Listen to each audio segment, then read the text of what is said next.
खुलुमबाय। आंनि मुङा थरायनारि रिमि बसुमतारी, जिल्ला क'क्राझार, गामि 2 नं नाराबारि, पस्ट अफिस सेरफांगुरि। गासैबो रायजो राजाफोरनि सिमांनि गोसो गोरबोनिफ्राय खुलुमनायखौ बावहरो। आं दिनै गोजोननाय मोनदों आरो फारसेथिंजाय मा होननानै बुङो नार्भासबो जादों आरो माने जोंनि बाथौ धोरोमाव जेरैबायदि बेलेग बेलेग आंथ' बोलि खान्थिजोंहाय फालिबोनो मोनदों।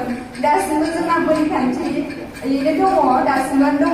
बाट आङो थेवबाबो गावखौनो माबा खालामदों आरोना बांसिन दानि गोदान मुगायावहाय मा होनो बोलि खान्थिखौ बिजाब होननानै बुङो। बिनि थाखायनो बेबायदि आर'जनि गेजेरजोंबो जे धोरोम सिबिजायो। जोंनि बाथौ धोरोमनियावबो बेबायदि मोजां मोजां गेदेमा सुबुंफोरनि बोसोन खान्थिफोर दङ, बेबायदि गोथार बिजाब दङ। आं बेहाय पार्टिसिपेट खालामनानैसो गिबि खेब बाथौनि मा होनो माखासे खोथाफोरखौ मिथिदों। बेजों लोगोसे मा होनो आर'जबो दङ, बेखौबो मिथिदों। आं खुलुमफेरला आर'जखौ आङो मिथियामोन जे दङ होननानै। आं गिर्जाफोरावसो खोनायोमोन बिसोरना आर'ज मेथाइ रोजाबो होननानै। ओमफ्राय आंखौ मोनायाव मेदामा बिराद ट्राइ खालामदोंमोन, आं हायाखै। माने बोनथुम सारा बुंदोंमोन आरो दोंसे आर'ज मेथाइ रोजाब होननानै, ओमफ्राय आं हायाखै आरो। बेनि थाखाय आङो दुखु मोनदों। माने सिगांनिफ्रायनो एसे प्रिपेरेसन आरो मन्दिरफोराव हाबनायमोनब्ला हयथ' आं हागौमोन खोमा बेखौ सानदों आरो। गोरोन्थिया बेनो जोंहा बोलि खान्थिजोंहाय फालिबोनाय हिसाबैहाय आं हायाखिसै बेनो आरो आं बेहाय माखासे कमिउनिकेसन खालामनो मोननानै गोजोननाय मोनदों।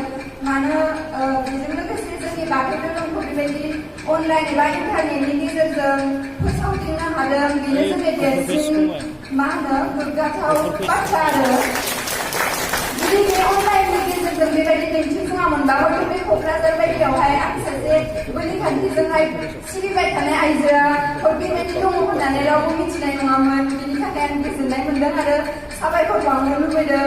आङो बांसिनै मिथियो जोंनि क'क्राझारावहाय इसिबां माने गोसाराखै बे दानि बायदि नेमखान्थिजों सिबिनाया, दा इसिबां गोसाराखै। जोंनियावथ' गैखायानो 50% माने 60-80%आनो दासिमबो बोलि खान्थिजों। जोंनि गामियाव सासेबो बेबायदि गैया बोलि खान्थिजों। बेनि आरो बेहाय गोजान गोजान आं एसे फैनानै माने मोजाङानो मोनदों। मन्दिरावबो आं फार्स्ट टाइम बेबायदि हाबफेरबाय।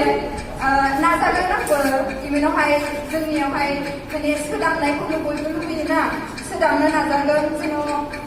जुदि बेबायदि बोलि खान्थिया जुदि थाब मावनाय जायोब्ला बेबायदि बिबार प्रसादजोंबो जुदि गोथारै खुलुमनानै जों बोरखौथ' मोनखायो। इसोराथ' जेरावबो दं जों मिथिगौ। आखाइ गोजा खुलुमबाबो जोङो बोरखौ मोनखायोखा, रावबो लाखिखाया। बेनिखायनो आं नाजागोन गावखौनो गाव एसे मा होनो गोरोबलांफानो नाजागोन आरो। बेनो आंनि मोन्दांथिया। आरो जायफोरा बेवहाय पार्टिसिपेट खालामदों इयुनावहाय बेबायदिनो लोगो मोनलांबाय थागोन आरो नोंथांमोनखौ लोगो मोनबाय थागोनखौ आं आसा खालामो।